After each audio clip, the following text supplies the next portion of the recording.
All right, welcome everyone to the October Dish 57 Executive Committee meeting. And if you would kindly, please go to the next slide, rename yourselves if you would, as per usual. And yes, there are two of me because I am doing a presentation off of the other computer later on in the meeting.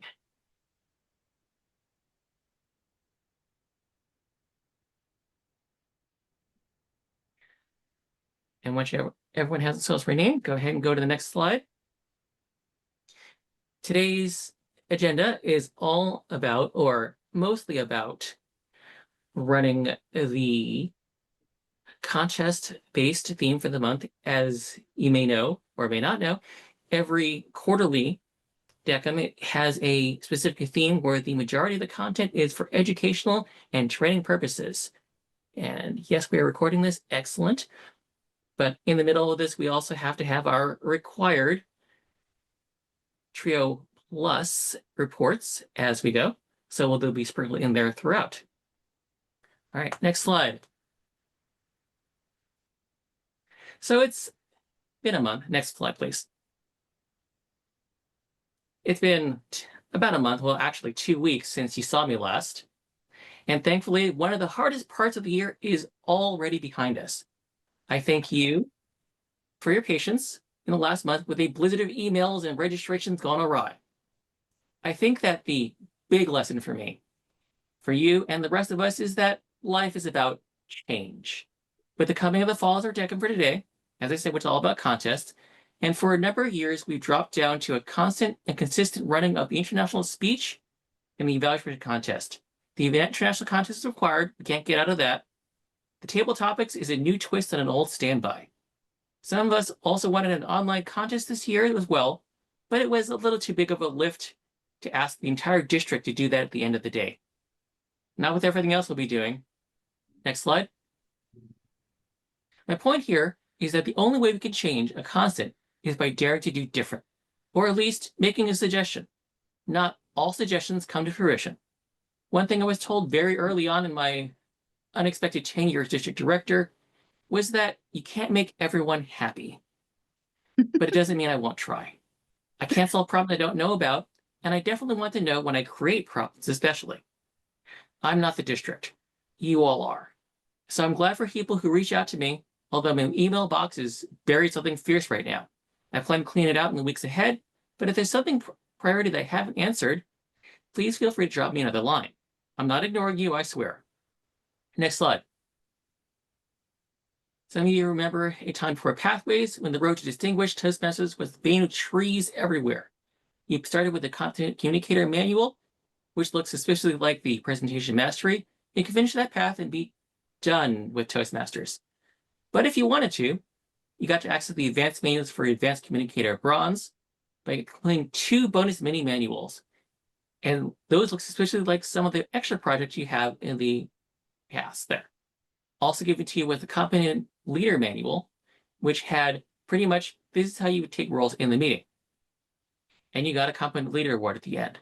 You could also get an Advanced Leader Bronze Award by serving as a club officer and completing 2 projects out of a series of mini manuals called from the Advanced Club or Leader series. Well, that's the gist of the change that we're getting coming in the next month or so from World Headquarters, is that the old Competent Leader Advanced Manuals are coming back. And Marie might go a little bit more for details today into her section. Next slide.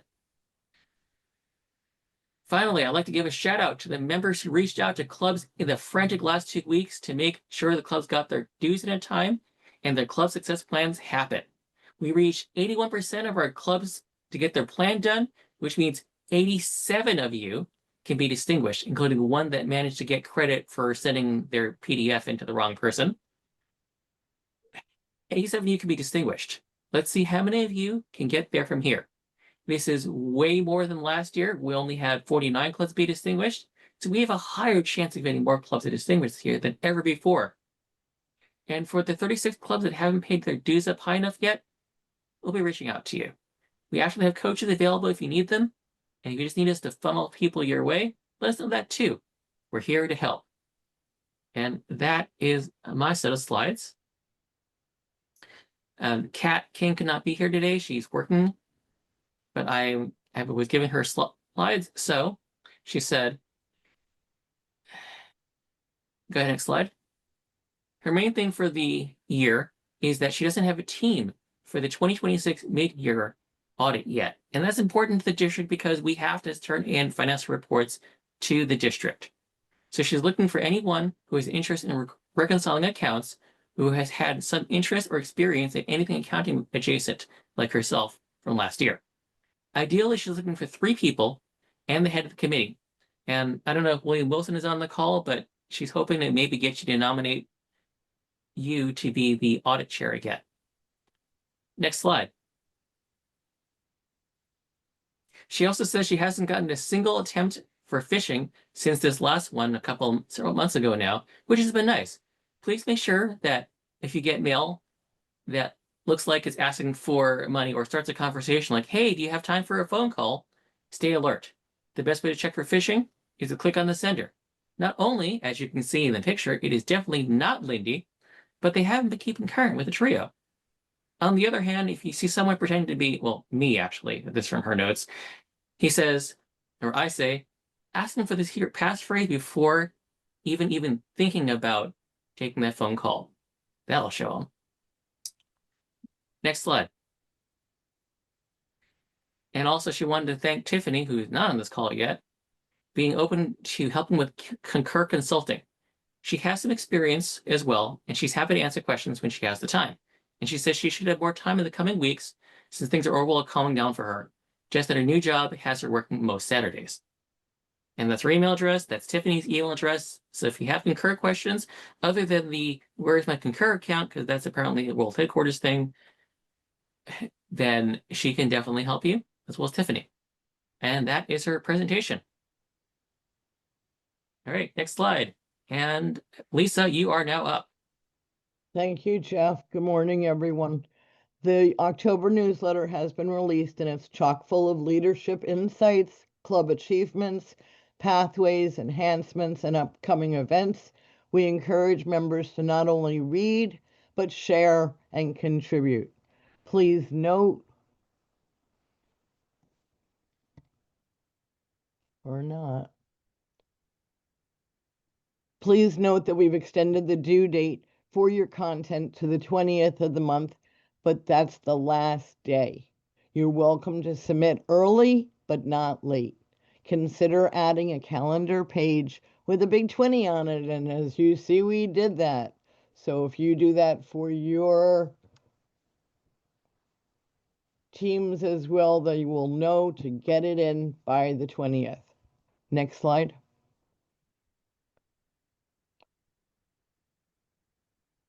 The October 28th workshop From Selfie to Spotlight will be presented by Steve today and hosted by CreArt, using the power of video to promote your club. Our November workshop will be about capturing club joy and will be focused on photography and presented by Elliot Rogers. Next slide. With the upcoming district realignment, we need to focus on collaboration across districts, sharing resources, and preparing for the merger. The PR team has already been talking with their counterparts in districts 4 and 39, preparing for integration of websites, meetup accounts, and more. You are welcome to join us in our meetings to get a better understanding of the upcoming transition next July. We meet every other Friday from noon to 1. Please check with me or Hans to get the Zoom link if you're interested in joining us. Next slide. To summarize the call to action, we want to impart upon you, which includes the following. 1, contribute content to the newsletter. 2, promote and attend our upcoming club visibility workshops. 3, support your club officers and district leaders in their efforts to transition to the new realigned districts 205 and 206. And 4, step up for leadership opportunities on the PR team as a digital or radio advertising chairperson or for our other exciting tasks. Thank you. Back to you, Jeff, Master District Director. All right, thank you so much. And now we have Kate Mills as the district contest chair. Please welcome Kate. Good morning, everyone. The speech contests are a really powerful tool that Toastmaster uses to develop both Toastmasters and clubs. The contestants get a really intense through their practicing and coaching. They get a really intense training for developing speeches and perfecting them and improving delivery. Contest chairs learn how to do project management. And of course, the chief judge has to ensure the contest is fair and square and follows the rules. And these are important because Toastmasters all over the world are judged according to the same criteria. The contestants, all of it must be the same throughout the world. And that's hard to do. And it can only happen if every single district, club, area, division embraces the concept of follow the rule book and make sure that the contest has integrity. So we are leaving no stone unturned. We're going to help you every step of the way, whether you're a club, area, division, or the district contest. So this year we're having, as Jeff mentioned earlier, this year we're going to have the table topics contest, which is a little bit different than we've done before. And we've also got the international speech. Typically, the table topics would be done first they're both in-person contests. Most will be having the contest on the same day. But we've got you covered between now and then. We're loading up the web page with all kinds of contest stuff.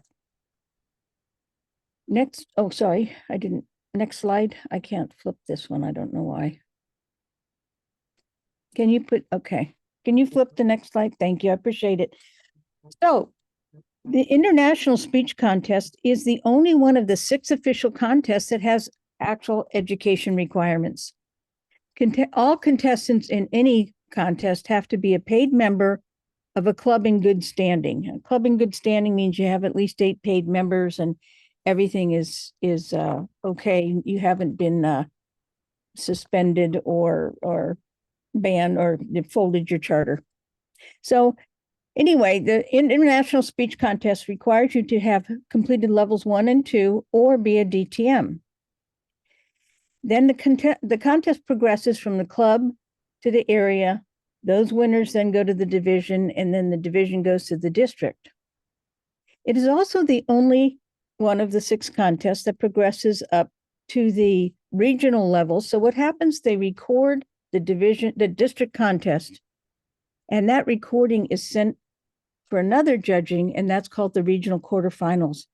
And from there, those winners will go on to the semifinals and the final, the world champion of public speaking, which will be in British Columbia this year in August. So that's pretty exciting. Let's hold tight if District 57 person will make it that far. I wanted to also mention that the competitors, we have to rely on the VPEs, but sometimes you get those lists of members when you go to your membership, and it'll say something like L3, L1. Those lists that come from Toastmaster, if you're a area director, club officer, those are just the most recent level that was submitted and approved by Toastmaster. So don't look at that as the highest level. You really have to go in and look at the highest education level that the contestant has achieved.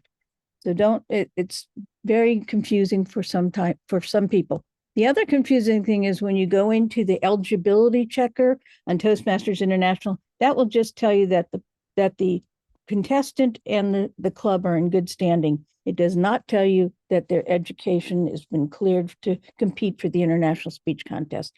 Could I have the next slide, please? All right, looks the same, except for it isn't. So what does it take to be a table topics contestant? You just have to be an active member. paid your dues, and the club in good standing. So this makes it pretty exciting because even the newbie can participate in the table topics contest. Just make sure you have enough people left over to run the contest and be functionaries. All right, so the contest progresses through the club, area, division, and stops at the district level. And so what else is different about this contest besides there's no educational requirement? Well, during the contest, the table topics folks, the contestants are taken into a separate room where the sergeant at arms stays with them. And one by one, in speaking order, they get called to the stage and they're asked the same question or given the same topic. And the contest chair comes up with this topic and everyone gets the same one. And after they give their presentation, it's the same timing as you would have in table topics in the club level. So minimum of 1 minute, 1.5 minutes, you get the yellow, and then red is the wrap up, and you have 30 seconds. So same as another contest, you have official timekeepers and timers that are doing the, flashing the cards or your device that you're using for timing. Other than that, it's pretty much the same. Anyway, can I have the next slide, please? Thank you. Conducting quality contest. Maureen, did you want to weigh in on this one? Well, I think the slides say it all, and I don't have my notes visible, but what I did Okay. want to say is the biggest part of conducting quality contests is making sure prior to your event that you have verified eligibility for contestants and functionaries. And beyond the club level, making sure as you select your functionaries that they're able to be in attendance in person. All functionaries, all contestants must be on site, period. Next slide. There Thank it is. Okay. So I've been talking to a whole lot of folks, both functionaries and people that have been officials in the past, and even contestants, about what makes a good contest. And this is what I've gotten from most people. If somebody walks in and everybody's running around at the last minute, or they don't know what they're doing, the forms aren't ready or filled out, the script hasn't been finalized, this is a disorganized contest, and that really puts people they're uneasy because they don't know if everything's wrong with the contest. So it's just better to be organized, and we have a contest plan for you to use and some other tools that will help you. The contest needs to be fair. Everybody knows we do everything we possibly can to keep bias out of a contest. So it needs to be fair, it needs to be well attended. Sometimes you will see at a contest, right? The club is, yay, everybody, what, congratulations, you won. And then who goes to the area contest and the division contest? These are your co-members. Okay. So make sure you continue to follow up and volunteer for the next contest level up, but keep on cheering those contestants up. All right. The rule book is, you need to be compliant with the rule book, and I believe that Hans is going to talk about that later. Contests need to be fun, and you think, oh gosh, it's got to be honorable. It's a very formal occasion. Well, you can have a fun Toastmaster, you can have a fun contest chair, and there is nothing wrong with adding humor, maybe even having a theme for your contest. There's all kinds of ways to make it interesting. Next slide, please. And by the way, ample parking and good snacks sometimes make a good contest as well. All right.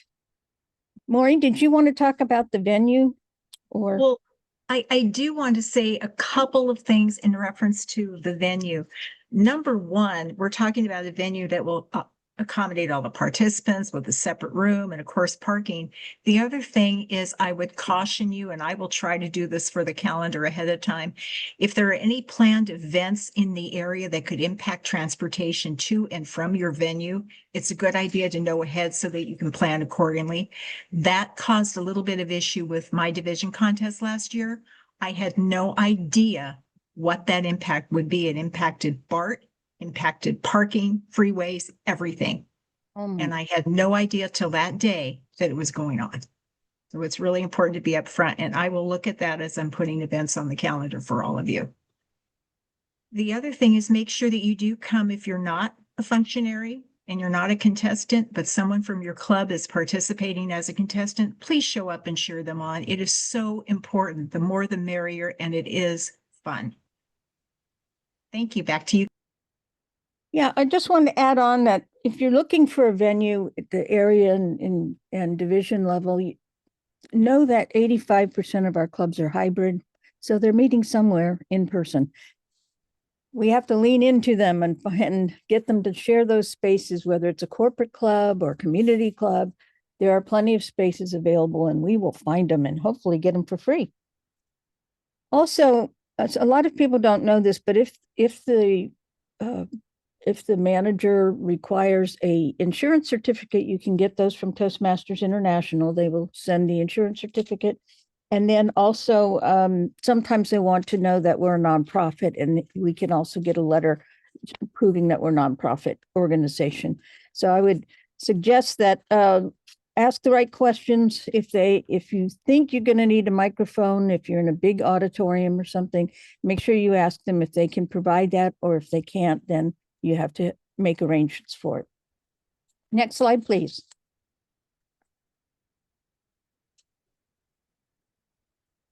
Next slide, please. All right. So you need to build the team.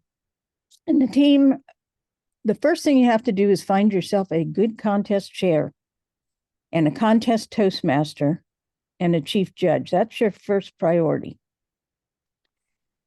And if you're a club, you're going to be doing this in December. And then because your contests are going to be in January. Now, TLI is also in December, and club officer training is in January. You have holidays in the middle of it. School will be out. Lots of things are going on in the December, January. So pay attention when you're finding these people. I would suggest you at least get these 3 roles filled sometime in December, so they can sit quietly reading the contest rule book at the cozy fireplace over their winter break. All right, next slide. Oh, next slide, sorry. Should have taken this out. Can you move to that there? So what makes a good contest chair? A good contest chair may not be you. Now, there are some, and we can argue about this all day long, there will be some club officers and area directors and division directors that, oh man, that's why I took the job, because I have to be a contest chair.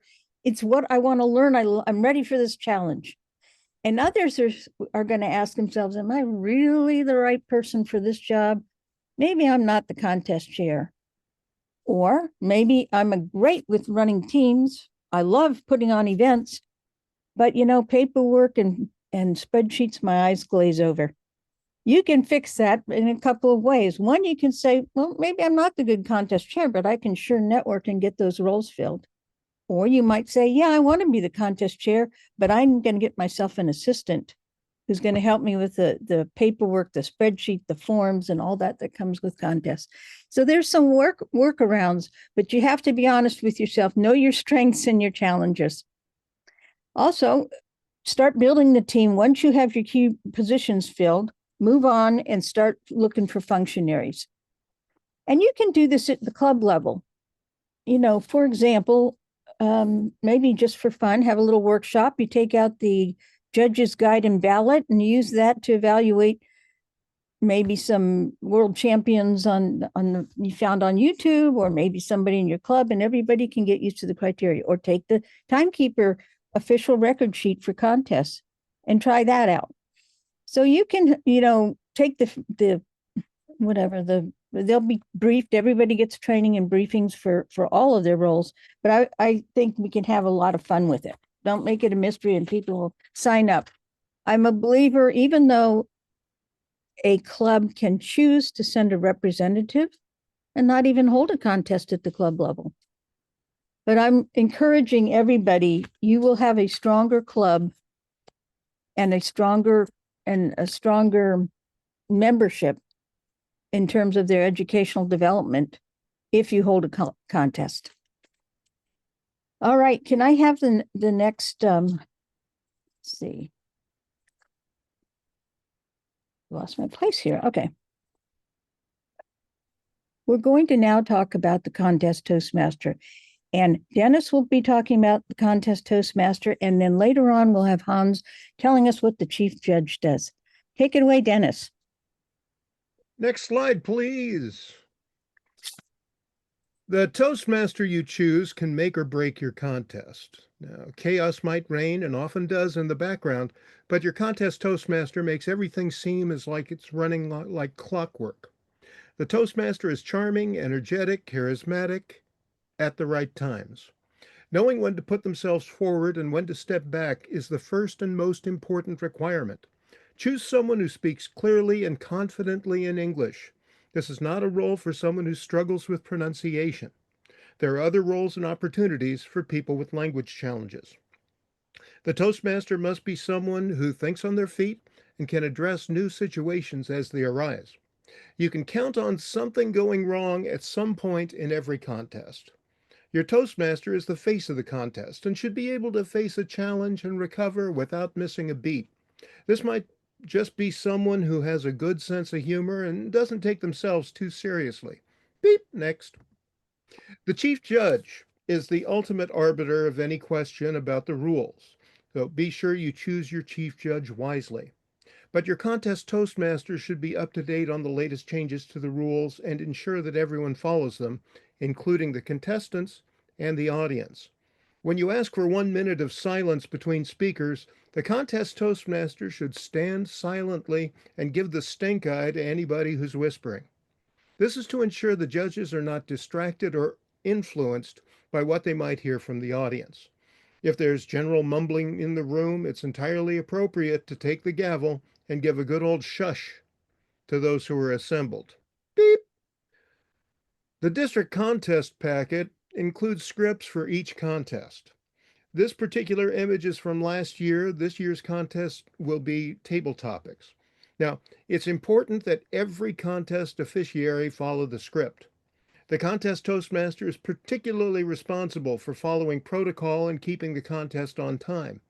There might be times when the Toastmaster has to vamp a little because of a technical problem or other delay, but once the delay is passed, they need to get right back on track where they left off in the script. So provide the script to the Toastmaster in advance. Fill in the names of the contestants with phonetic pronunciation. It's best to post the script as a Google Doc that's editable only by the contest chair, chief judge, and Toastmaster. Everyone else can be a viewer. The contest script is being vetted and it should be complete and correct when you receive it. If you find anything that needs to be changed, contact Maureen and Hans and they will update the script as needed. Beep. Now, there's one way that contest Toastmasters can go disastrously wrong. Next slide, please. Oh, there it is. That's the right one. And that's with the introduction of the contestants. Each contestant is to be introduced with contestant's name, speech title, contestant's name.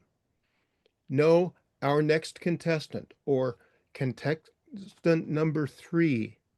Just the name, title, name. It should be announced in a normal conversational tone without any special emphasis. Now, I was in a contest one time where the Toastmaster actually said, "Oh, I've seen this guy before. You're going to love him," when introducing a speaker. It doesn't have to be that blatant, though. If the Toastmaster sounds upbeat about one speaker and, for whatever reason, downbeat about another, that will impact the applause, the audience reaction, and maybe even the judges' scores. The Toastmaster needs to introduce each speaker in exactly the same way, in exactly the same tone of voice.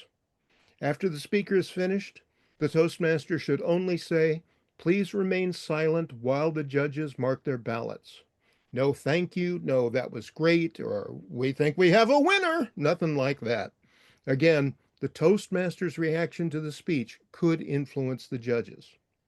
So if you catch the Toastmaster violating this rule, pull them aside immediately for a course correction. Very often, the Toastmaster will understand this requirement, agree to it, and then forget about it when they're actually in the moment. Next slide. So be sure the Toastmaster you choose knows that this is not their moment in the sun. They're not the star of the show. The contest Toastmaster, if they're good at what they do, is there to make everyone else look good. Compare them to a late-night talk show host. Sometimes the host will make a little joke or an aside, but they're primarily there to allow the contestants to relax and to give their speech in a professionally run contest. Then, during the contestant interviews, the Toastmaster can be witty, vibrant, full of personality, but should ask questions that allow the contestant to show their personality and humor, not try to steal the spotlight for themselves. So, any questions or comments, you can put them into chat and I'll address them. If you need an excellent model for your contest Toastmaster, look no further than the man I learned from and emulate to this day, Brendan Murphy. He's usually available to be your contest Toastmaster, and you can invite me in a pinch. Back to you, Jeff. All right, thank you very much, Dennis. And now, tag team mode, we are right on schedule. Back to Kate Mills to talk about the contest itself. Next slide, please. Let's skip to the next one. We already know we're going to have successful contests this year. It's a given. All right. So check this out. We talked about getting started early. A contest will take you 2 months from the time you know who your contestants are and you secured a date and a place for your contest until you're sending your contest results of your contest on to the next level. So plan accordingly. Again, select your key people like we talked about earlier. Send this information packet to contestants with a due date. So what is an information packet? So an information packet will have all the forms they need to fill out, like their profile, their eligibility form. Give them at least 1 to 2 weeks to get the forms, fill them out, and get them back to you. Next slide, please. Okay. Then once you have your key functions, usually the chief judge will be finding the judges and you'll be finding ballot counters and timers and so on. But make sure that you have scheduled the briefings. Again, give them a week or 2. And it's okay to have briefings online. It's okay to have your functionaries, you give briefings to your functionaries. Some chief judges like to brief the ballot counters and the timers, and sometimes they want the contest chair to do that. Work it all out between your key officials and make sure everybody gets the paperwork and the training that they need before it starts. Get those briefings scheduled again a week or 2 now. You also need to be, if you're a club officer, you're working with your area director, let them know when your contest is. Ask the area director to give at least 1 week between the last contest in the area and the last club contest in that area and their contest, so that all winners get a week to prepare for the next level and the functionaries can be briefed. Okay, next slide, please. Okay, so the area contest is sort of an overlap. I would hope all area directors are attending club contests and helping them out. And this is also where you're scoping out who has their act together, who might make good functionaries for your own contest, and who might be ready for a challenge. You know, maybe they were a great sergeant at arms. They got up there, started the meeting, and they were good with the people. Maybe they're ready to take some other role in your contest. Always be on the lookout. And then as soon as you know, you have the last. So all clubs should have sent the area directors their results, either the representative from their club, or if they held a contest, their first, second, and third place winners. All clubs should get this. If they don't, make sure you reach out and get it, because as soon as you have all your contestants You know your date, you have a venue, you send the packet out to the individual, to the contestants, and then the chief judge will send out information to the voting judges and the tiebreaker judge. And make sure you give them a due date when you need it back, because otherwise you'll be chasing them down. Give them at least a week or two to fill out the forms, and then next slide, and schedule the briefings. Okay, can we skip over to the next slide, please? All right.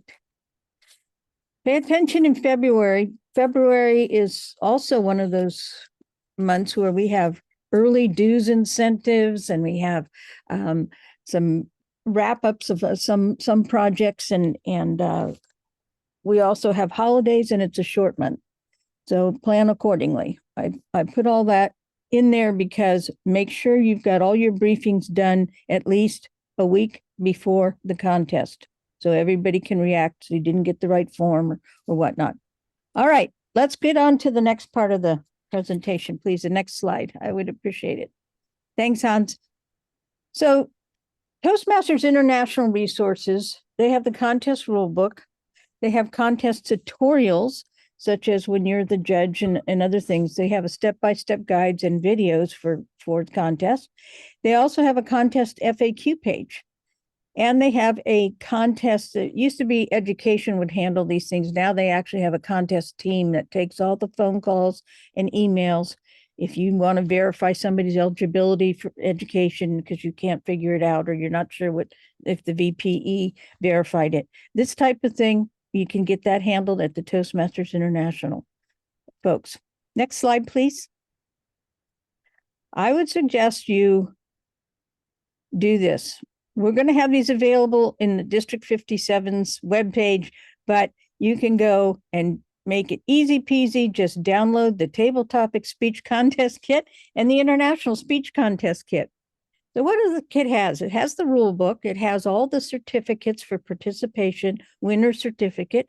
It has all the judges' forms, and it has the profiles and the eligibility forms for the contestants. So it comes in a nice little packet, and it's all ready for you to go do, and you can fill them out yourself if you do the downloadable. You can also buy them everything in hard copy if you wanted from the store. Most people download them and then just fill them out. Again, they will also be available on the District 57 website. Next slide, please.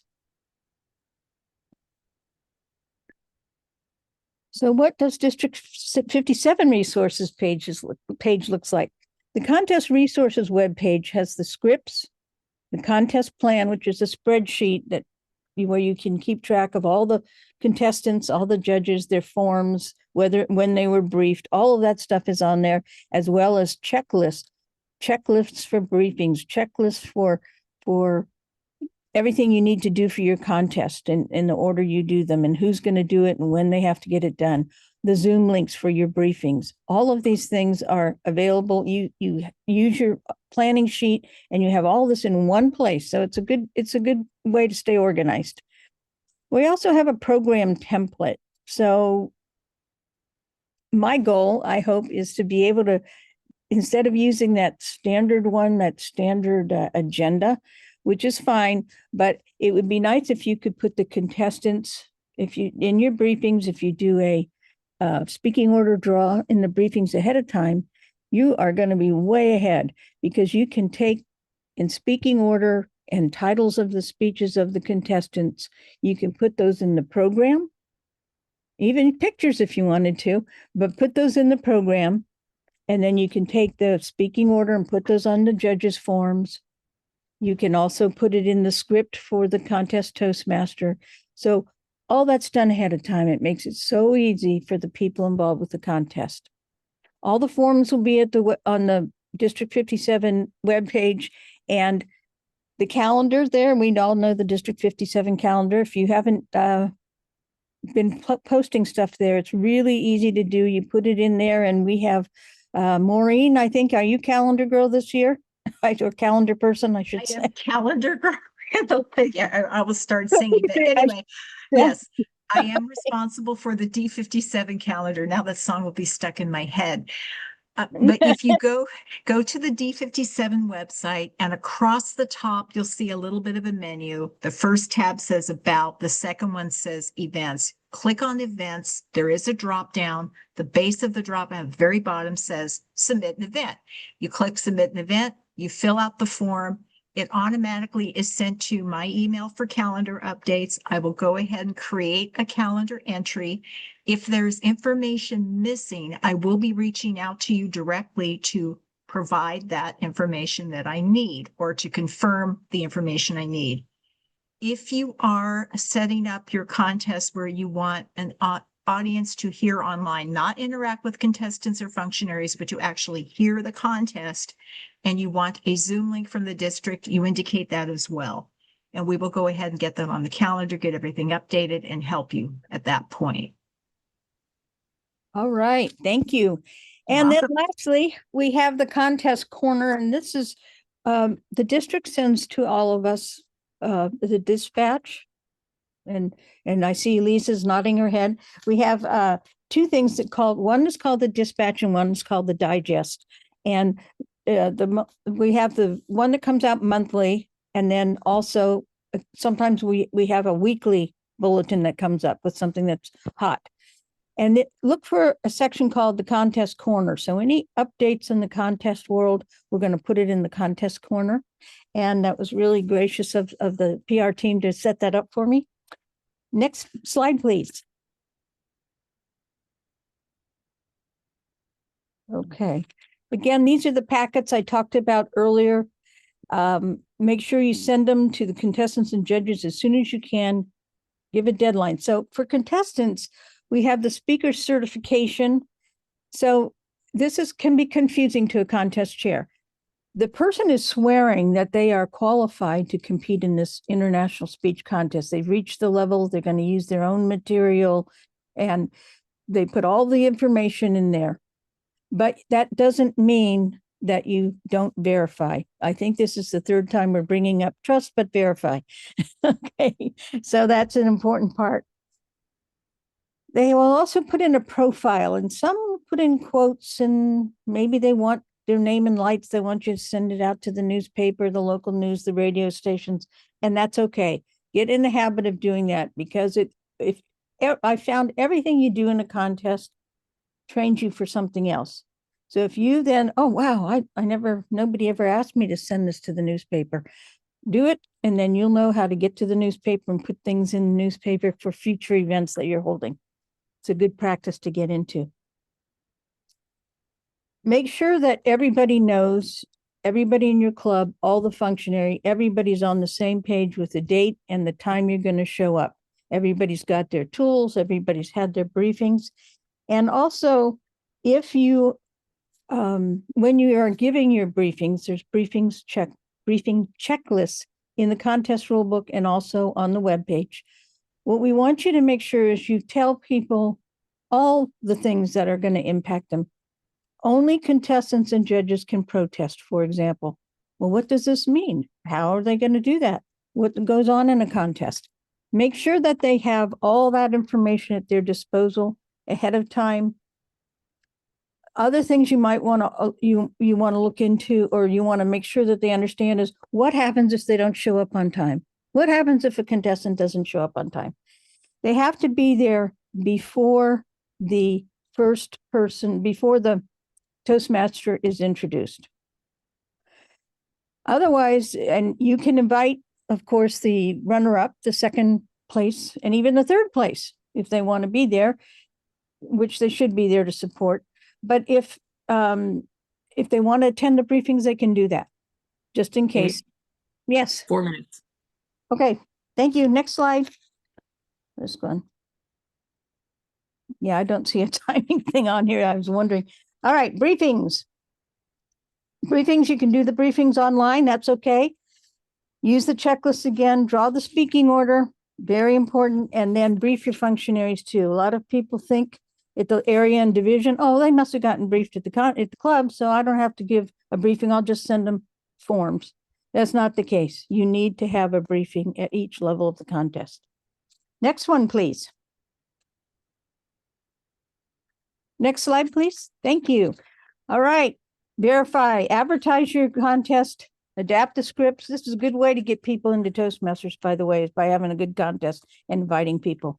Adapt your scripts, forms, briefings, signs, get it all ready to go. And then on the day of the contest, next slide, please.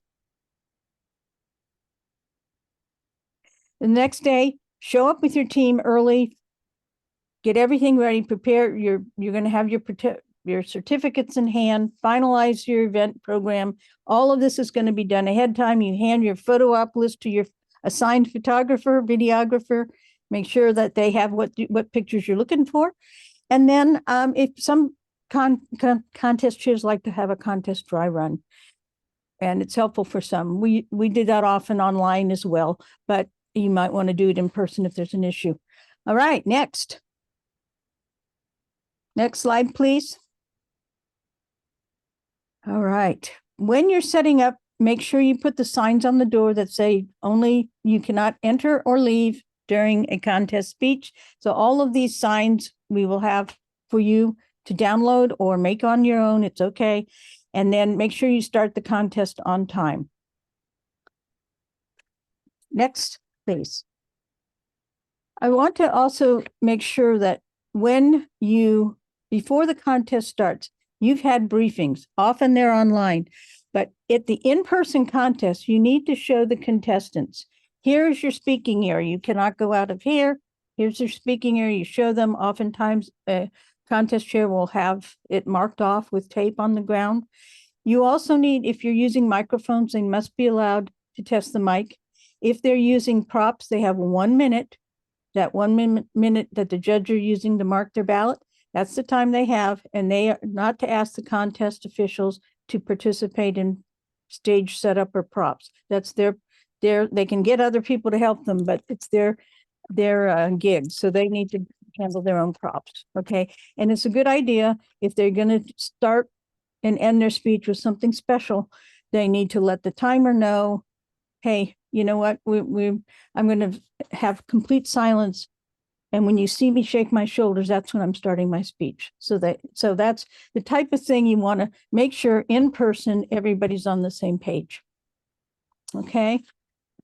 So when the contest begins, the sergeant at arms bangs the gavel and gets going to explains the basic outline of the contest. No phones, turn your devices off, no photographs. Here's the emergency exits, and then turns it over to the contest chair. And then who reviews everybody, recognizes the dignitaries in the room, and then reviews the agenda. How's the contest? If it's a double area contest, you might have two. It might be a double contest. It might be a single contest. Whatever that is, read the script. It's all in the script, as Dennis mentioned earlier. Follow the script. And then the contest Toastmaster will then introduce the chief judge, and he says a few words, and then the contest begins. Then when the ballots are collected and tallied, there's a feeling that while the judges are still working, when all the people have spoken, all the contestants have gone, this is not a break time. You remain silent until all the ballots are finished and collected and the chief judge leaves the room. All right, next slide, please. Last slide. Last slide. Okay, I'll just, so basically, next one, please. Sorry, it's a different contest. All right, so the last thing you want to do is make sure that usually the contest chair will ask the highest ranking Toastmaster in the room, district director, whoever is in the contest, division director, if they would like to present the results, the awards. It might be a certificate, might be a medal, depending on the level of contest. Oftentimes they will say, no, I'll just shake the person's hand in the lineup, and contest chair, you go ahead and present the results. So when you announce the results, you say there was disqualification for time. And I think Hans will go into that a little bit later, but then you announce, and you don't say the person's name, then you announce third place, second place, and then first place. Our practice is to announce the results for both contest table topics and the international speech at the end of the contest, of both contests. So we would hold the award until then. All right, thank you. All right. Thank you so much. And May I ask a question? sure. Is there a way we can make a mic check part of the formal briefing, especially for at district level? I know there were issues at the evaluation Yes. process at district. Yes, we are going to definitely be doing that. And I also wanted to make mention. So if everything is in person, all the functionaries, the officials, everybody will be in person, the contestants, the judges, everybody. But you can, if you're going to allow an online audience, you can set up a camera. So they're going to still use the full speaking stage. You can't tell a contestant they have to stay in a little square. So you set the camera back, maybe mid-room is good where you can see the whole stage and the contestant. And then sometimes, depending on your equipment, you may need to have a lapel mic or something that is used by the speaker. And you would need to set up another device, could be a phone or an iPad or some other device connected to Zoom. The audience cannot have any interface. There is no speaking or interaction between the in-person contest folks and the online. So they can watch and hear, but that's all they can do. So I just wanted to, it's a new thing in Toastmasters. We're used to the hybrid contests, but that's not the case anymore. So just make sure you can still have online audience, but just make sure that you set up the room so that they can see and hear. Okay. All right. Thank you. Let's hold further questions till the end. Can we take 2 minutes break so we can pick up again on schedule at 10:55? Thank you very much. And Hans, if you can please make the other me co-host as well, so I can share video later on. I captured the attendance, so we're good. Cool. Thank you.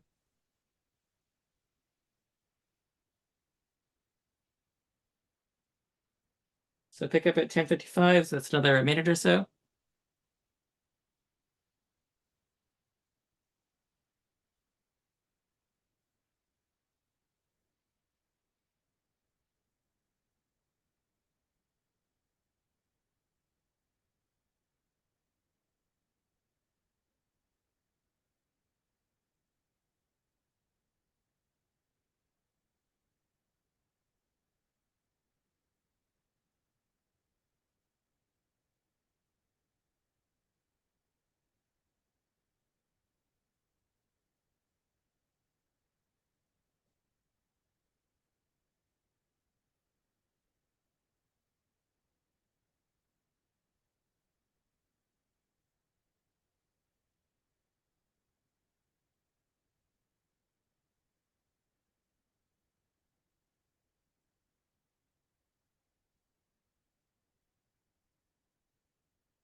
All right, I have 10:56.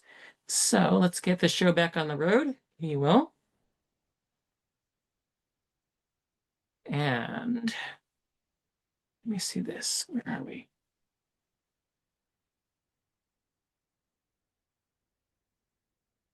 Okay. And we have, doing the contest rules update. Welcome back, everyone. Hans Thoma. Please welcome Hans. All right, welcome back, everyone. Gonna go through some quick updates for you from a chief judge's perspective.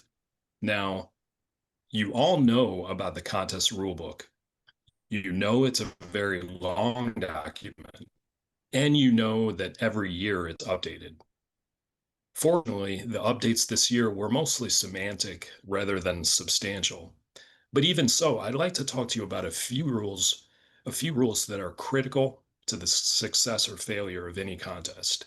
And these are rules that I've noticed have caused problems in the past. For example, if you're a contestant, there are certain mistakes that can be easily avoided. As future contest leaders, it's in your best interest to help them understand what they can and cannot do. For instance, if the contestant gets up on the podium and does like this guy is doing right here, making a big gesture, that is going to count as the beginning of their speech. If they utter any kind of word, that is going to count as the beginning of their speech. For this reason, they need to ensure that everything they do is intentional rather than accidental. Also, making any comment or reference about any other contestant is not allowed and will result in their disqualification. And finally, each contestant must arrive before the Toastmaster is introduced, or their spot will be given to the second place contestant. Next, did you know that there is a minimum speaking time in addition to a maximum? For the international speech contest, the minimum is 4.5 minutes and the maximum is 7.5. For table topics, the minimum is 1 minute flat and the maximum is 2.5 minutes. Nobody is allowed to warn the contestant if they fail to meet those limits. Not even the timer is allowed to provide a warning. It's the contestant's responsibility to stay aware of the time and adjust their delivery accordingly. Now, there's a lot of data on this slide. I'm not going to go through it. This is just to provide an illustration that there are certain numbers required for contest officials. Your contest could be voided if certain staffing levels were not met. The numbers in here that are in bold font are mandatory. Certain positions like timers, judges, and ballot counters have mandatory minimums. If your contest fails to meet one of those minimums, we will ask you to halt and reschedule it. And that has happened before. So it's critically important to recruit more people than the minimum in case someone cancels or fails to show. For example, if the minimum for an area contest is 5 judges, please shoot for 7. Here's another example that often gets messed up. What happens in the case of a tie? Luckily, ties are easy to deal with. In the example shown here, there was a tie for second place, shaded in yellow. Wonder Woman and Batman tied for second place. So you look at the tiebreaker ballot, their choices are shown on the right. You can see that they actually preferred Batman over Wonder Woman. So in this case, I am launching a poll, and I'd like you to check out that poll and give me your answer of what you think the new rank will be. Does everyone see that poll?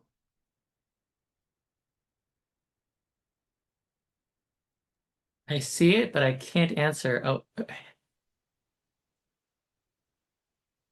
I guess because I'm a host, it doesn't let me answer the poll. Yeah.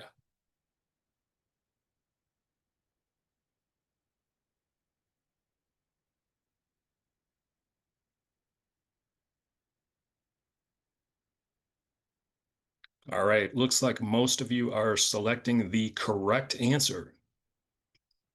The correct answer is that you break a tie but you leave the other results as they were. So you can see on the left side of the slide, Spider-Man, Iron Man, and the Hulk, they remain the same. They remain exactly how they are. All you're doing here is breaking the tie. So the correct answer is Superman number 1, Batman number 2, Wonder Woman number 3, Spider-Man number 4, Iron Man number 5, and the Hulk is the number 6. All right, thank you Go for ahead, participating wrap up. there. And the only other thing I'll say is that all results are final after the contest is concluded. Questions have been raised in the past after a contest, but any protest must have been settled before it is over. Additionally, whoever the chief judge is should discard the ballot upon returning home, because the knowledge of who voted for who should never be revealed to anyone. And with that, I'll turn it back over to Jeff. Okay, let's go ahead and bring on the next activity, which is contest scheduling. And this is for Maureen to bring up and lead. So Maureen, welcome to the stage. Hi, thank you, everybody. Next slide, and we did some shifting around on the slides, but the only thing I wanted to say is that we're going to have a huddle up time with our division and area directors that are present and our club officers. We're going to talk about scheduling our contests today. The primary thing that you want to do when you go to schedule area contests is ensure that all of your clubs have either held a contest and sent you the results or agreed to send someone to compete. Once you know that, then you can, looking at the criteria that Hans presented, you know not just how many judges you needed, but where they can be from, how many can be from each of the clubs, what would make a conflict or a potential conflict. You have to look at that. The other issue is for the area and division contests is keep in mind that all contestants and all functionaries must absolutely be present in person. We will talk about how to find a venue. And as Kate mentioned earlier, the best place to start is look at your individual clubs that meet in a hybrid fashion or meet fully in person. Look at those venues, see if they would be something applicable for the area contest. Sometimes those venues can be gotten for a relatively low price, or in some cases free. Always check that first and make sure, of course, they're big enough to hold all the functionaries. If you look at the chart, you count how many people you have to have. You look at that, add the contestants, a few audience members. You need to have a decent size spot. You also need to have rooms to sequester the judges and the table topics contestants. Next slide, please. I think there's a next slide. Yeah, requesting an event on the D57 calendar. I'm going to briefly reiterate. I thought I had something show up there and it appears it's not showing up. But what you do is you go to the D57 website. Across the top, you click on events, use the drop down, submit event, follow the prompts. It will generate an email to me. I will go ahead and create the event on the calendar, or I will send you an email if I need additional information or to confirm one part of your request. That's really all I have for the initial parts of scheduling the event. I think we can go ahead and use the rest as we break off into our groups, right? Back to you, Jeff. All right, breakout rooms are open. And remember, what you're doing in this breakout rooms is you want to go to your breakout room for your division and essentially work out with your fellow area directors and any presidents and VPEs who are present with you to figure out when good days to schedule your contests are. Try not to schedule your contest on top of anyone else's on any club meeting if you can do it. And obviously look out for holidays on the calendar. So you have until 11:15. So you've got about 10 minutes. And I do want to further add that I'm in the process of updating the 2026 events. I got a more detailed list within the last day or so. I'm in the process of doing just that. So we'll look at that too. But the idea here is you want to nail down a contest date with the other area directors in mind, whether you want to combine them or not. Try not to have more than 2 contests in the same day, and definitely do not have more than 2 areas in the same contest combined, because otherwise you have too many contestants. Yes, you do. Thank you.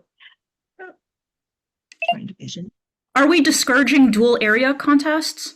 We are not discouraging it so much as bear in mind how many clubs are in your area. So if all your clubs send a full slate of 5 or 6 contestants, that's discouraged. But if you are short contestants, like 1 or 2 or 3 per area, then you can combine them.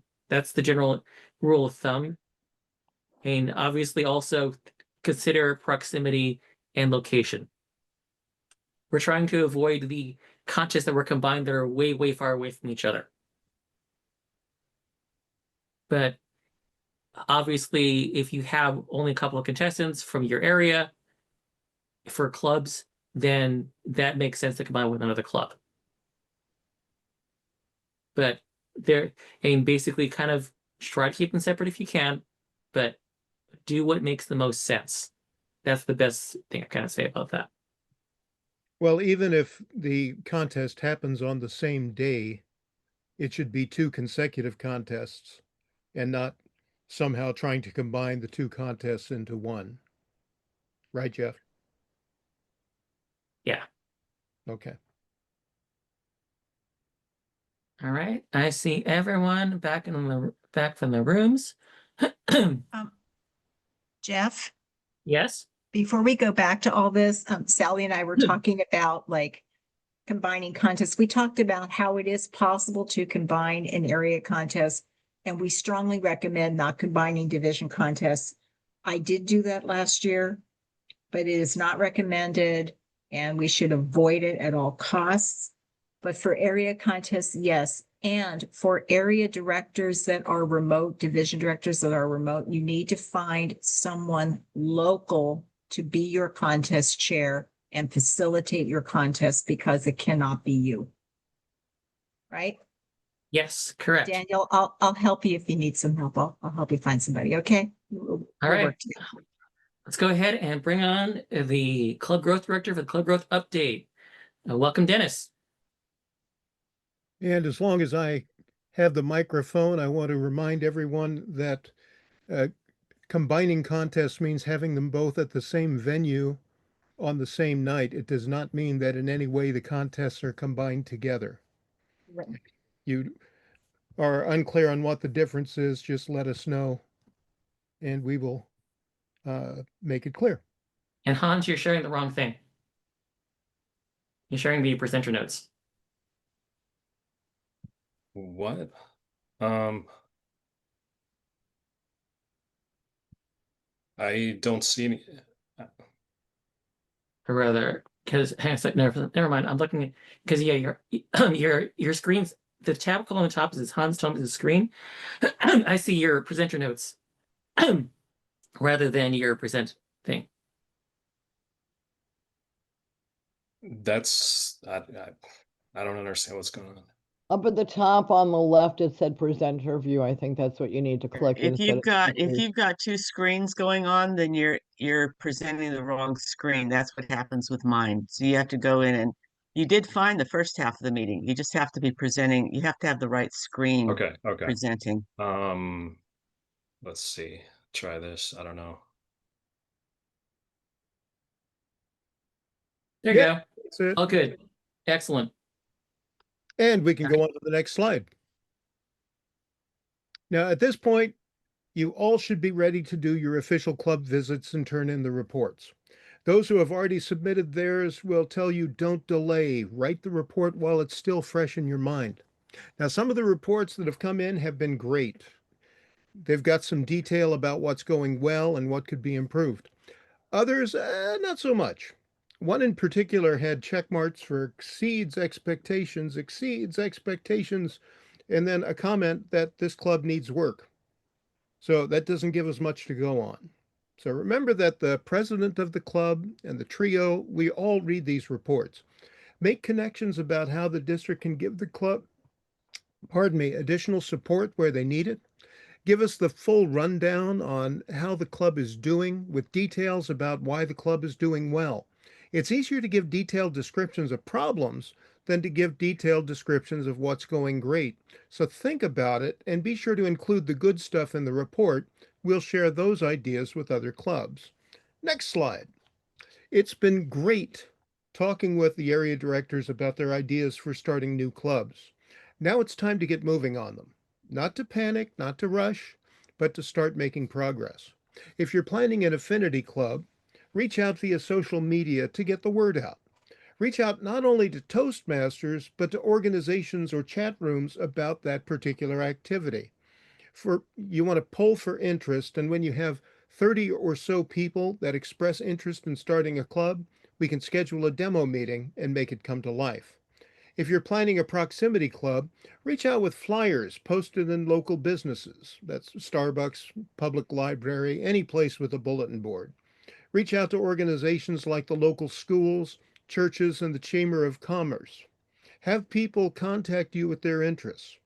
When we reach 30 interested parties, we'll schedule a demo meeting with the plan to charter the club that same day. Now, if you're interested in starting a corporate club, contact me, ideally with the name and contact information for the person in charge of professional development in that organization. You're welcome to help with the process and be a club sponsor, but starting a long-lasting corporate club requires some special planning and execution that the district trio can provide. We will do the heavy lifting when it comes to starting corporate clubs, not because you couldn't do it yourself, no, but because it's a lot of work to do it right, and we don't want to burden you. And now, believe it or not, it's supposed to be break time. What do you think, Jeff? We can take 2 minutes. We're a little bit behind schedule, but there's some slush time at the end we had in case we needed it, and we're going to be using it. So please take 2 minutes back at 11:29-ish. Yeah, Jeff, I sent you a chat. It was based on a question in the chat that we had Okay. corresponded on earlier. Uh, where are we? Did you send it to my WhatsApp or? No, I sent it to you in this chat, private chat. And then I also, Okay. oh yeah, I had sent it to you email to have a decision made about number of contestants. If 2 contestants can go from club to area, or if we were just going to have 1. And you don't have to do it for all levels of the contest. For example, you could do it 2 from clubs to area and stop there, or you could do 2 from area to division. But I would say that if you need to make a decision right now, I would just say stick with 1 so it's consistent across the board. yeah, the whole district would have to do it if we Yeah, change it. I'd say just stick with 1. Okay. But have your second place person show up just in case the first place person doesn't show Gotcha. up. Thanks.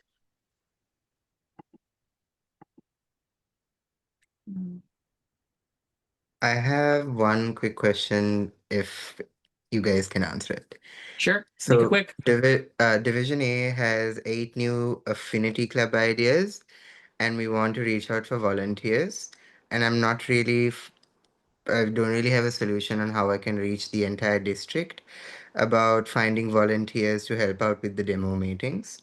I want to give equal platform to all 8, so I can't just send one by one on a monthly basis on the newsletter. If I am sending it out, I need to send out all 8. Talk to me after the meeting. Awesome. Thank you. I'll show up in your division breakout room. Thank you. Up here, I can't figure out what's going on. General response to that, though, Daniel, don't feel like you have to handle the demo meetings yourself. Definitely come to me and I'll work with you. I have the demo team, including Maureen, including Lisa Fairchild. And we'll put together a demo meeting for you. Or with you, I should say. Yeah. All right, it is 11:30, so let's reconvene, if you will. And Hans, you are up. Okay, is everyone back with us? All right.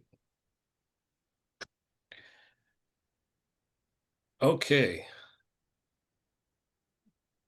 And Jeff, I believe you have this. Yes. This one slide here. Okay, so this is all about judges and a judging demo for you, a brief one at that. A contest cannot be conducted without judges, but judges are anonymous in every contest you've likely been to. So today we're going to go under the hood and show you just how important, fun, and importantly fun, as opposed to funly important, I suppose, is to be a judge for the contest. This is a preview of what's going to come. We're not going to go into huge amounts of detail, but to tell you about the real truth and nothing but the truth about being a judge, I'd like to bring on Hans Thoma. All right, thank you, Jeff. And welcome back, everyone. Just a few points about why judging is so important and why this is such a great role. Have you ever heard the saying, justice is blind and justice is impartial? If you were accused of a crime, you would want this to be the case. You would want the jury to look beyond whether they dislike you as a person and evaluate the evidence fairly. The same goes for contest judges. They need to be capable of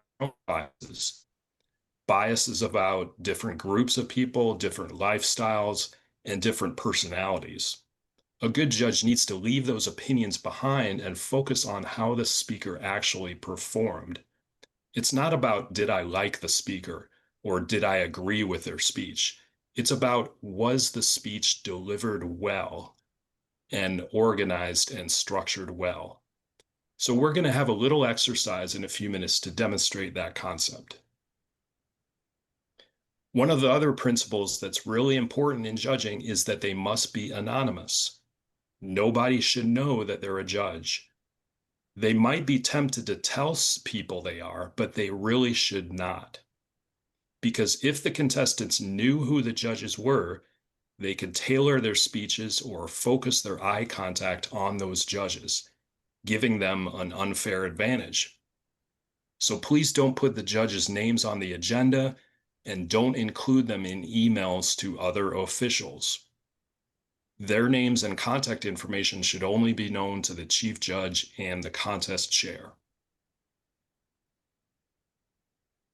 Now, there are qualifications for judges. They're pretty straightforward. For example, they need to have been a member in good standing for at least 6 months. Make sure they paid their dues before your contest. Secondly, educational requirements. If you're just doing a club contest, there are no educational requirements for judges, but once you reach the area level, they must have achieved level 2 in pathways or 6 projects from the old competent communicator manual. Additionally, they cannot be someone who is still an active contestant. So if someone is competing in the speech contest and they have not been eliminated yet, they cannot be a judge in that particular contest. Additionally, the number of judges matters. A few minutes ago, I showed you a table with a bunch of numbers about the minimum number of officials. For example, club contests need to have 5 judges unless it's impractical. Area judges, same thing, 5 judges. Division and district contest, 7 judges, plus a tie-breaking judge. However, you always want to shoot for more than a minimum in case someone doesn't show up. For example, if the tiebreaker judge doesn't show up, you would need to convert one of your extra backup judges into the tiebreaker. So you need to be prepared for all contingencies like that. Additionally, where you get them matters, where you find your judges. During your breakout rooms with Maureen, I hope you went through some of these thoughts and discussions, because all of your judges need to appear in person. So you need to find them from a reasonable distance. Would it make sense, for an example, for a contest in the Tri-Valley area to recruit judges from Oakland? Probably not. There's also an issue of equal representation. For example, if one of your judges for your area contest is from a club within your area, then you need to make an effort to get a judge from each of the other clubs in your area. And that's for equal balance. Another question I get very often is, can an area director or a division director be a judge? And the answer is yes, but not if they plan to run for an elected office next year, such as division director or program quality director. Now, there's going to be, and Jeff is going to go through a little game here. We're going to talk about how judges evaluate contestants. They evaluate them using the ballot. Okay, there's a ballot for the International Speech Contest and another ballot for table topics. They allow judges to score and rank the contestants. But Jeff, rather than walk you through those forms and get into such detail, we're going to make a little game out of it, and Jeff is going to lead that. All right. Thank you very much. Next slide, and definitely do not go to the slide after that next. Stay here. So, on each ballot, there are categories, ways to judge people. Some of them are on this list, but some of them aren't. Can you spot the right from wrong? Can your fellow would-be judges? Here's the first exercise. I want you to use the thumbs up reaction if you think that physical appearance and attire is one of the judging criteria. Go ahead, and if you think physical appearance and attire is something you want to be judging on, would you deduct points if a table topic person comes in jeans and a polo shirt? What about if their speech is about surfing and they're wearing a Hawaiian shirt? So this is one of the fallacies of judging contests. Whatever they're wearing, it might actually enhance their speech. So be aware of that. Next, I want you to put up an applause reaction if you think that having a common experience with the speaker is a judging criteria. For example, would you vote extra for a speech about parenting if you also have kids? Again, applause if you think that's a thing. Now, think about that for a second. If you don't have a shared experience with that person, would you vote that person less? Next, I want you to put up a heart if the person should have points for deducted for having a non-English accent. Bear in mind that Toastmasters is open to people of all walks of life and all experience levels, especially for table topics. And we want to give people a chance to express themselves at their level. And I know I have one person in my club that actually purposefully uses words she doesn't know to practice. Is table topic the place to practice your language skills? Certainly. And so that's the thing to think about. Plus, one of the samples I had for today also has someone speaking in a very thick Scottish accent. It's still English, but it's Scottish, and I love it. But I wouldn't score points either way, one way or the other. All right, finally, how about vocal variety? Does the person speak in a monotone, or do they vary their tones in speech? Give me confetti if you think vocal variety is a scoring principle. That should be most of you. Last one. What about if you don't agree with the speaker's viewpoint when they make their points? Show me a frowny face if you think that if you disagree with the person's point or viewpoint, that it should be a factor. Good, I don't see any frowning faces. That's important because, for example, we had someone give a tabletop response about being and buying organic, but they didn't make a very good point about that. Regardless of which shouldn't be judging your judging material, but rather how we are organized. The score sheet criteria are guidelines. They're here to keep you objective because as an unbiased judge, you're responsible for being like an eagle-eyed evaluator, only you're doing it silently and with points. You're going to be comparing each contestant one after each other. Okay, go to the next slide. Here are the answers to the pop quiz. Some of you might disagree with the first one, but like I said, if someone comes in with an expensive outfit, as soon as they start talking, it doesn't matter if they don't give a good table topics answer. The meaning behind appearance is if the outfit enhances the message somehow. And if you're not sure why some of these are not valid, please hold your questions until the end. Don't consider missing one or more of these in here as a failed speech, just rather rank them according to what you think. Each of these criteria is not a pass-fail yes-no thing. If a speech doesn't have 3 points, is it considered less organized? If contestant doesn't reach the yellow, should you dock them points for organization?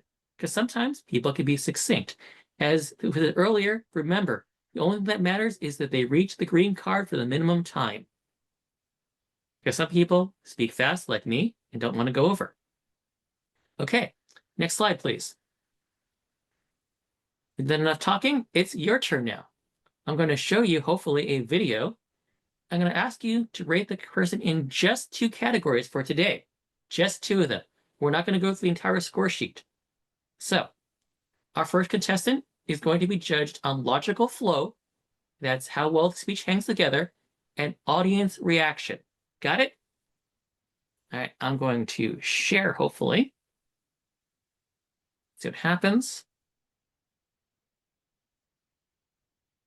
Share sound.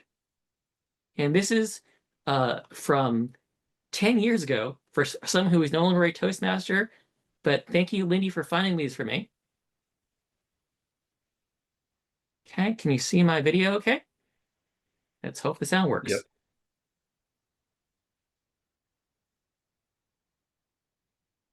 Okay.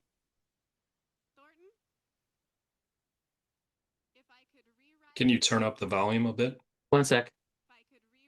And I'm come back. I'm gonna go back, pause that. Okay. Yeah, the video up the volume. Okay, 1 sec.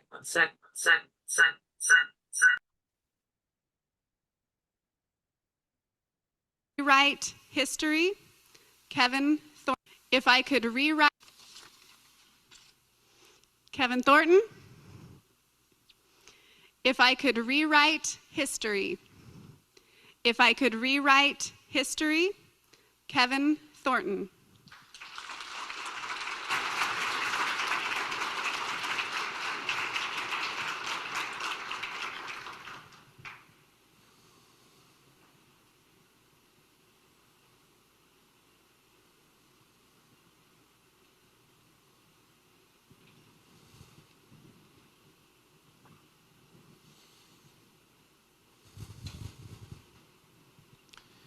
If I could rewrite history, what would I do?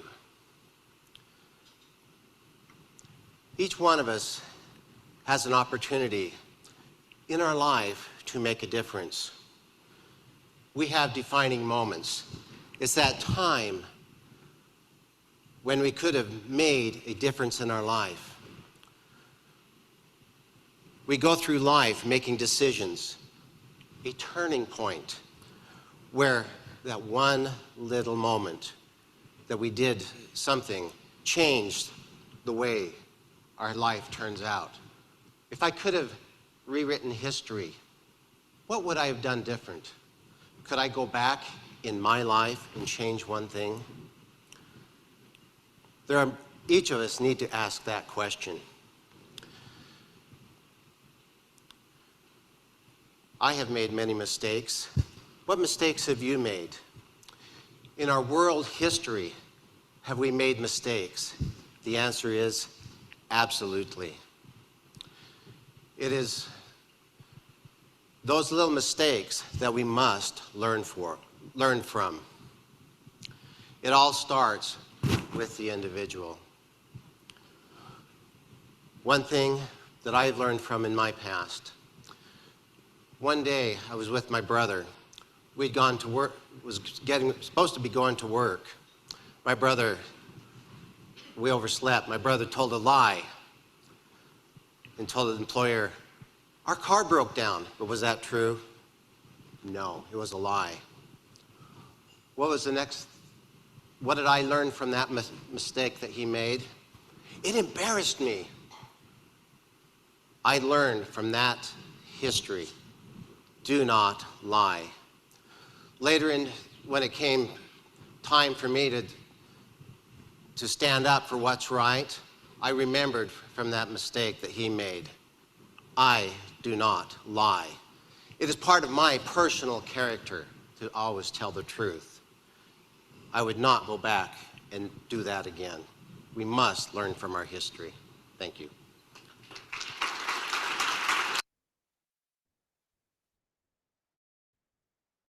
All right. Hopefully you can still hear me here. Hang on a second. No, I can't. Okay. We can hear you. Hold on a second. I'm not. Yes, I am. Yes, I am.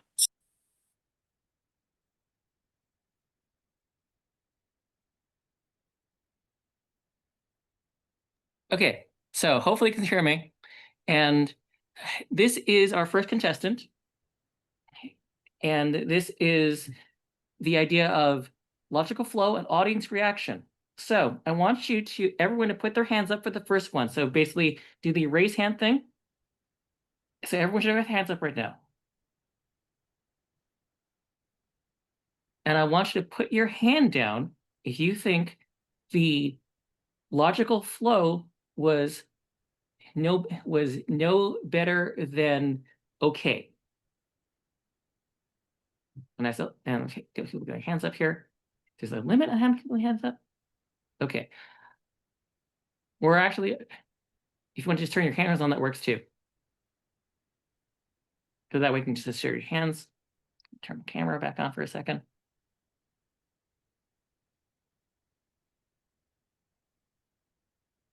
Give me a second to do that. I guess there's a limit on the number of people who can put your hands up. Interesting. We learned something today about Zoom. Well, regardless of which, okay, I have enough people with their hands up. This is good enough for me. So if you thought the person's performance was good, keep your hand up. If the person's logical flow you think was very good, keep your hand up. And if you thought the person's logical flow was excellent, keep your hand up. And if you think their logical flow is outstanding, keep your hand up. So we got a few of you hands still up. This person did not win. And maybe there's a reason, as you can see, there are 5 with your hands still up more or less.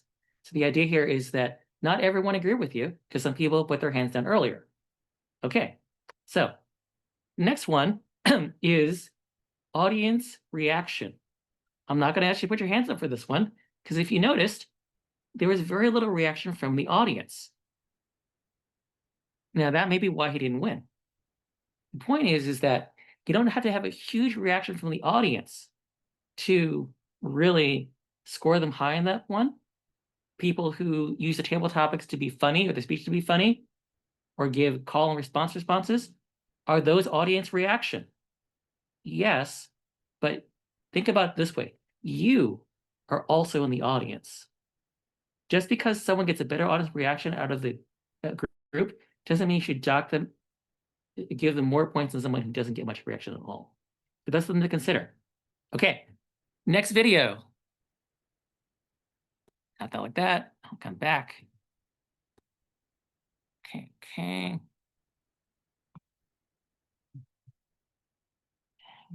And I'll play the next video. This one, we are rating them on enthusiasm and closing. Enthusiasm and closing are the criteria here for this one. Got it? Okay, cool. If I could rewrite history, Christopher Myers. If I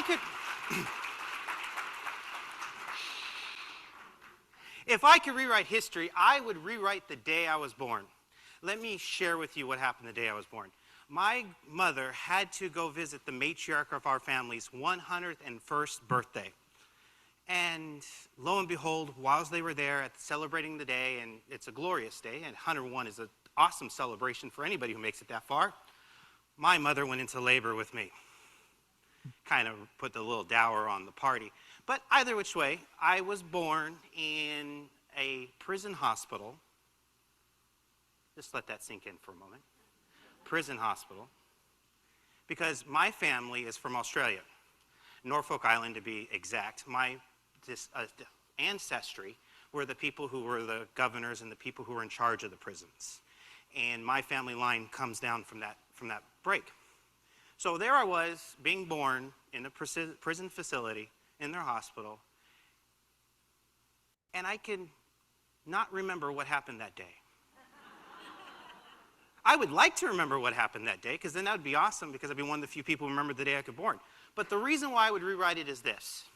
I know that my mother, who loves me very dearly, and will watch this on YouTube later, saw a very difficult situation. Do I stay in the comfort and with my doctor to give birth to my child, or do I go to celebrate her grandmother's 101st birthday? Family's important, people. That's the decision my mother made, and I agree with her. If I could rewrite history, I would love to be able to give my mother the opportunity to have birth somewhere more comfortable than a prison hospital. But then I wouldn't have this awesome story to share with everybody. So thank you.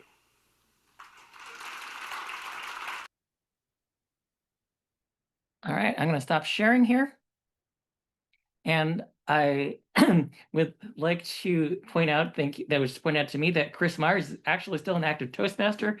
I searched the logs and I must have misspelled something when I did that. But the point here is that, number one, on the internet, the awards live forever. Number two, our second contestant here is being judged on enthusiasm and closing. So, like before, please raise your hand for enthusiasm first, and keep your hand up if you thought the performance was good. Okay. And go ahead and keep your hand up if you thought the performance was very good. Keep your hand up if you think the performance was excellent. And keep your hand up if you thought it was outstanding. Okay. No one thought it was outstanding here, but it was reasonably good. And go ahead and put your hands back up again. This is for closing.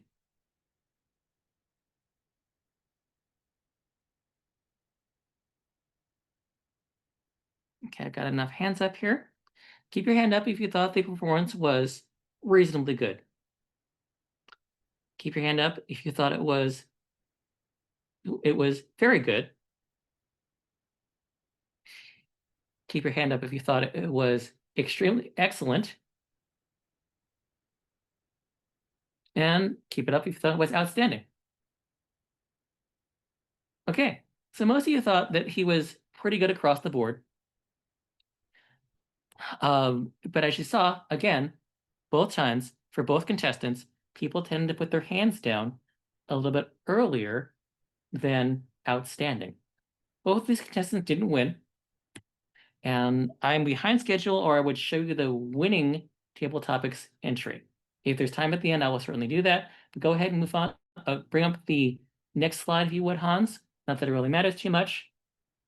But, okay, we should be on the do we have a ruling slide. It's important to understand that the winner is sourced from all judges' votes. Even if none were excellent or outstanding, you still have a responsibility to rank them and pick the best. If like being a voter during an election here, you might think that your vote doesn't matter, and you might dislike both candidates, but people with critical reasoning skills should be able to pick the best one out of a set. There's a reason we need an odd number of judges and a tiebreaker judge. You never know what everyone else saw and voted for differently than you. Again, as you saw earlier, you might feel differently than your fellow judges. All right, and move ahead to the last slide.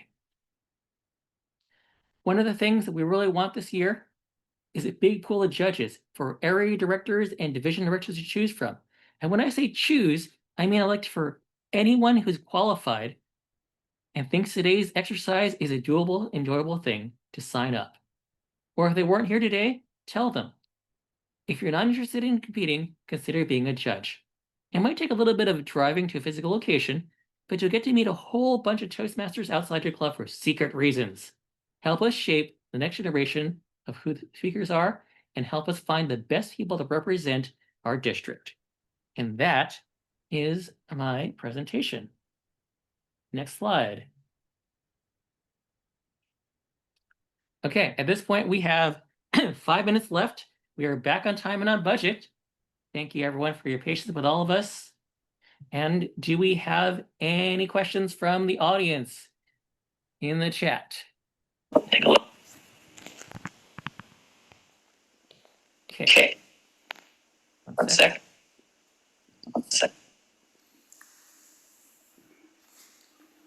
Jeff, I have a clip.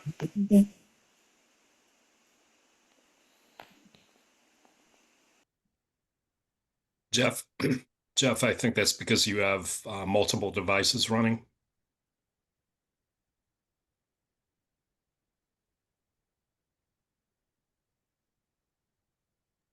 All right. Is that better? Yes. Yeah, I can actually drop this one out now.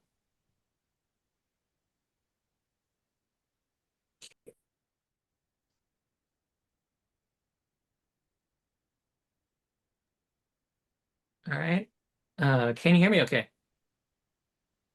Yes. Okay, cool. There we go. All right, so do we have questions from the chat?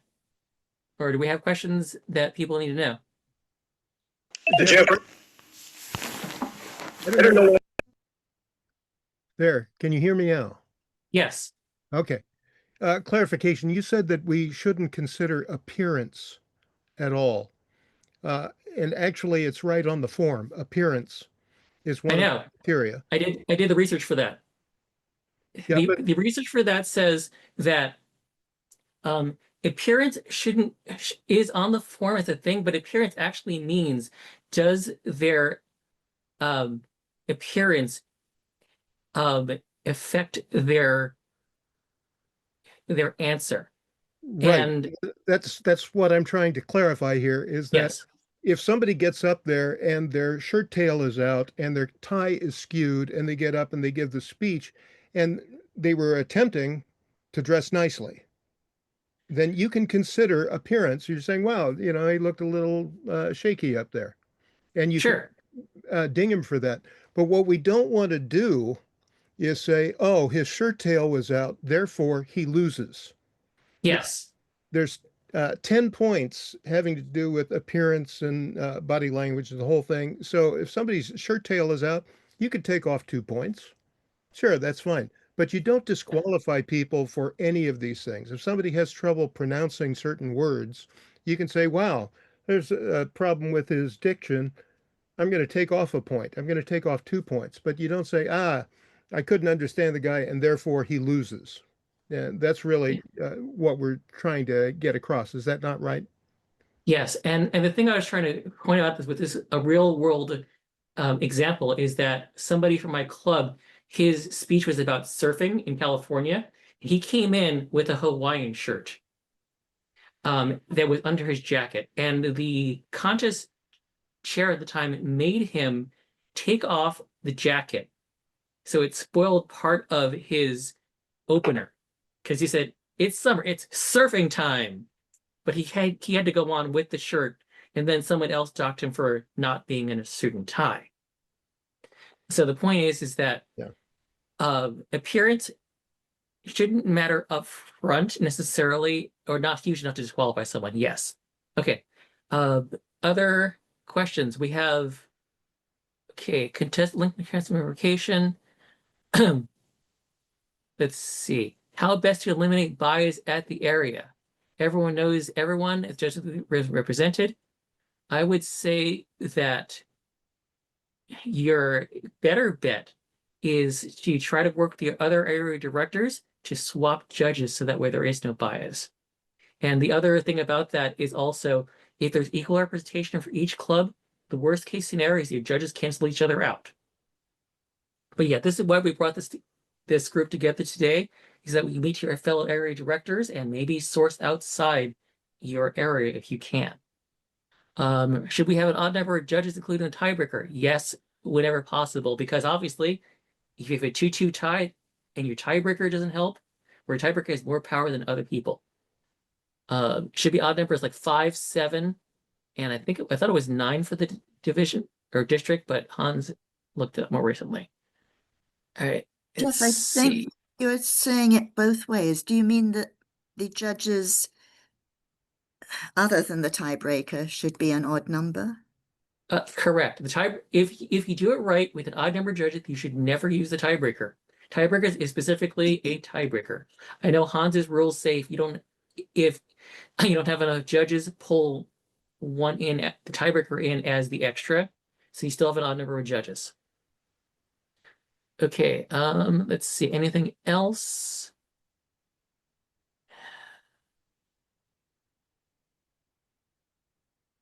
Okay. Another consistent. Okay, and best limit of buzz, number of judges included up. Okay, that's the same question. Okay, Hey, Jeff. Yes. Just one follow up about judges. It's perfectly okay to have an even number of judges because the more the merrier. And if there is a tie, that's what the tiebreaker is for.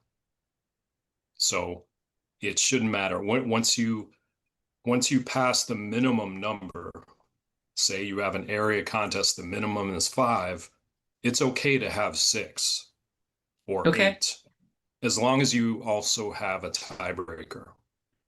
Yeah, Jeff, keep in mind that when you score people, they get 3, 2, or 1 points. So it's very possible that you'll have a tie because somebody gets, a combination that ends up with 8 and another gets a combination that ends up with 8. Sure. And sometimes there's a clear winner and sometimes there isn't. So we'll see what happens. We are at noon.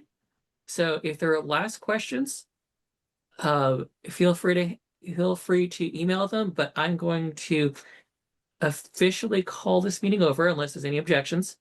And I'm going to open up breakout rooms for the division directors to meet with their folks